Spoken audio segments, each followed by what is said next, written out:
Inshallah, today we will speak in regards to the conditions that are required in order to complete our wuzu. So initially there are 4 conditions which are required for a person in order for them to be able to complete their wuzu. The first is that they have to have enough clean water to wash the first parts that are required in wuzu, which we will cover later on. So he must have enough clean water in order to complete it. If a person has completed the entire wuzu and one small area of his feet, for example, was left dry, then this wuzu will not be complete, as this is a fard aspect of wuzu. Number 2, there must not be anything stuck on the first body parts. For example, if a sellotape or anything, any form of material is stuck on the body, which is forced to wash in wuzu, whereby the water is unable to penetrate through, then the wuzu will not be accepted. So that could be anything. It could be, for example, non-penetrable paint, or it could also be, even if it was something as simple as a sellotape or something that was stuck on the body, that water is unable to pass through this, and you realize later, then you just wash that body part again. There's no requirement to do the entire wuzu again, just wash that body part again and your wuzu will be complete. Number 3, washing the first parts in its entirety. If even one area equivalent to a needle is left dry of the first parts of the body, then the wuzu will not be complete. The wuzu will now have to be done properly, i.e. wash that body part correctly. And number 4 is the woman should not be in the state of hayz or nifas. If she is, then regardless of how many times she does wuzu or how many times she does ghusl, it will not be accountable for. This wuzu or ghusl will not be accepted. She is only able to do wuzu or ghusl after she has become pure. So there are conditions of requirements for wuzu, i.e. when wuzu becomes wajib on an individual. If these conditions are not met, then wuzu will not be wajib on a person. Number 1 is that a person must be sane. He must have mental faculty to be able to understand the farziyat, the necessity of wuzu. Number 2 is Islam, meaning he must be a believer. If a non-believer he does wuzu, then this is not accountable for. His wuzu will not be considered as wuzu, it will not be purification. For his belief is impure, so physical impurity cannot be taken away if a belief is impure. Number 3 is to have the ability to use water. So for example, if a person has a health condition whereby he is unable to use water, then wuzu or ghusl will not be wajib on that person. Of course, the options, the alternatives will be present in the form of tayammum. But in when we talk about specifically wuzu or ghusl, he will not be able to do wuzu or ghusl, so it will not be wajib on that person. Number 4, a nabaligh, a non-mature individual, a child who is not yet of age. That child will not have to do wuzu regardless of whether he is touching the Quran or reciting salah. But as a way of training them, as a way to teach them, we should encourage them to do wuzu before they touch the Quran, before they recite salah, so that it becomes a habit of theirs and it becomes ingrained, especially at that age where their mind is like a sponge. Whatever you feed them, they will take. So if you feed them and teach them that they need to do wuzu, then they will do wuzu. But if a non-baligh child does touch the Qur'an, then there is no harm in this, as wuzu is not wajib on that person, on that child. Number 5, that you are in the state of hadath akbar or hadath asghar. For example, if a person is not in the requirement of wuzu and he does wuzu again, then that's fine, it is sunnah. But it will not say that wuzu is wajib on a person if he is already in the state of wuzu. So for example, if someone has already done wuzu and then someone says for salah you need to go and do wuzu, then of course he's going to say that I'm already in the state of wuzu. So wuzu will not be wajib on a person who is already purified, he's already clean himself, he's already done wuzu himself. Number 6 is once the hayz and nifas has completed, meaning when a woman has ended on her period or on her postnatal bleeding, then during these times, wuzu, after she has become pure, wuzu or ghusl will become wajib after it. Not during it, it will be only after it, as we've already mentioned earlier. Number 7 is that if you don't have enough time, so the time is short, and you don't have time, that if you were now to look at the time and you were to do wuzu and recite your salah, then that is the only time that is left, meaning the time is so short that the only time left now is enough to be able to do wuzu and to recite your salah, then wuzu is wajib upon that person immediately. Wuzu will become wajib on that person immediately. If he doesn't, then he will be reputable for it, because he has delayed his time so much so that now he has not got enough time to do wuzu and recite his salah. So if the time is that short, then wuzu will become wajib immediately on that person. Now there are 4 aspects of wuzu which are proven by Farz Qat'i and they are proven from the Qur'an, as we had mentioned a few days ago as well. And the first is to wash the face, to wash the arms, both arms, wash the masa of the head, and to wash both feet. Now these are fara'is which are generally just given, and these are fara'is which we know. However, if someone, just to touch upon the masa aspect actually before, is that if someone washes the head rather than masa on the head, then this will also suffice, because within masa, washing would be incorporated within the masa. But if it's the opposite, so if someone does masa on the washing part, masa meaning wiping, then the wuzu will not count, because he will have not washed that body part in the correct manner. So what is considered washing? We know what masa is. Masa is just wiping with a wet hand over a body part. So that's simple. But what is washing? Washing is considered when the entire body part must have water flowing through it, and at the end of it, water would drop down. Okay, so the main point here is that water has to flow through the entire body part that is required to be washed. So for example, if it's the face, water has to flow from top to the bottom in its entirety. If someone starts his wuzu from here and then wipes the top, the wuzu will not count. So it's important that we wash from the top all the way to the bottom, as opposed to starting from the middle and then just wiping on the top. Some people also, what they do is get water, they drop the water and then wipe the face. This will also nullify the wuzu. It will not count as wuzu, as this will be wiping the face. This will not be considered as washing the face. Now there's also farz amali, which are 12, and these are areas of each of the body parts, which we've already mentioned, each 4 body parts. Then each of these have their own respective fara'is in itself.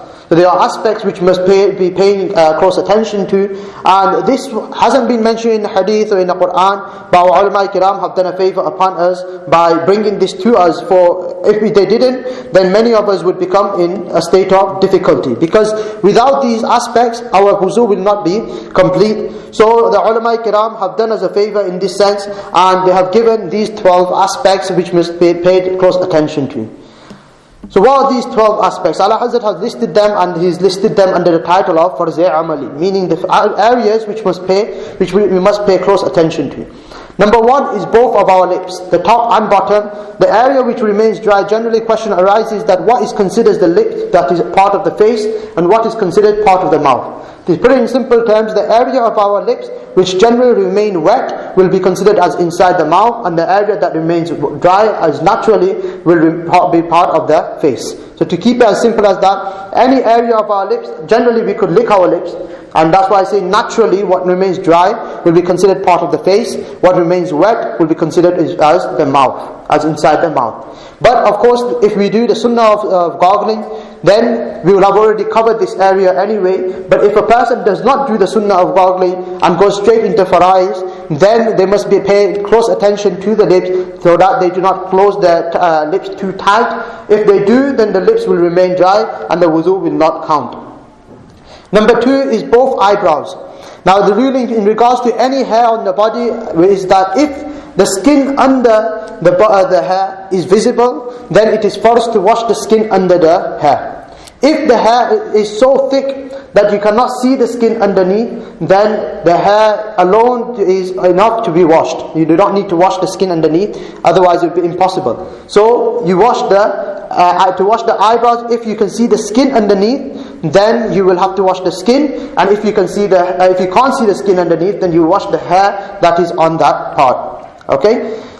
This is for any ruling in regards to any hairs on the body parts when it comes to any forest area, whether it be for wuzu or ghusl. So number 3 is mustache. Same ruling will apply here. If the skin is visible, then you must wash the skin. If the skin is not visible, then you will wash the hair, and that will suffice. Number 4 is the hair under the lips, which is generally the hair that is immediately straight under the lips that grows. This is also considered in the sunnah of Huzur sallallahu ta'ala alayhi wa sallam, so we mustn't cut this also. This should also remain. We should keep this as well, and this is also considered as part of the sunnah of a beard. Bringing me nicely on to number 5 is the beard. Again, a sunnah of Huzur sallallahu ta'ala alayhi wa sallam. But the beauty of this sunnah, as I was mentioning, is that this sunnah will always stay with us. Certain sunnahs we do, we get the reward. When we're not doing, we don't get the reward. But this sunnah is such that if a person keeps a beard, then Allah subhanahu wa ta'ala constantly rewards that person for acting upon a sunnah of Huzur sallallahu ta'ala alayhi wa sallam. And not only is it a sunnah of the Prophet sallallahu ta'ala alayhi wa sallam, but Huzur sallallahu ta'ala alayhi wa sallam has said that this is a sunnah of all the Anbiya Kiram that have come.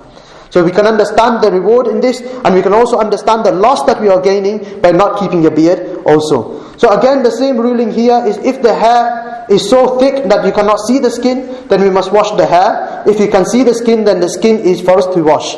Now the area which is for us to wash in terms of the beard is the area that is considered part of the face. So when we push the beard back, then whatever hair is left on the face, that is considered for us to wash, not the hair that is hanging off the end. Okay, so the only hair that is on the face that will be considered as fard.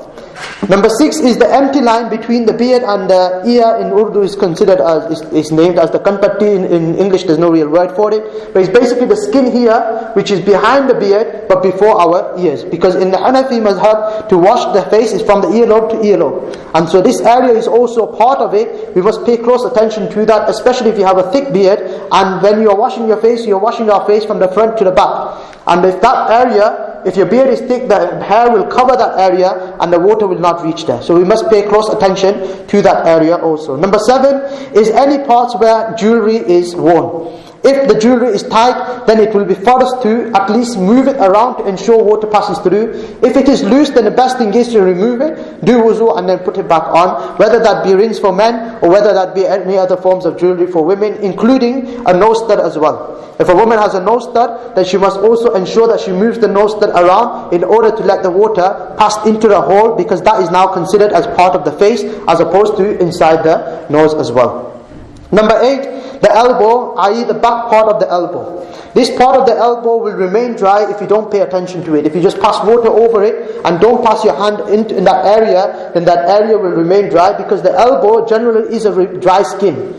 Especially if you are using cold water in this country in winter, for example, in the morning, if the water is cold and you're doing wuzu with cold water, then this area is bound to remain dry because water will not pass over that easily.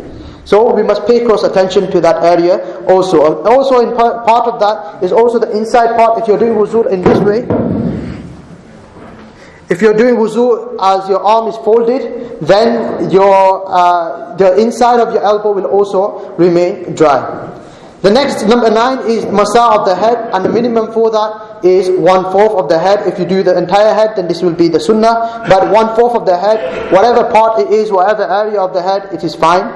Number 10 is the ankle bones, i.e. on the both sides of your ankles, the bone that sticks out. Underneath that, generally remain dry without paying attention to.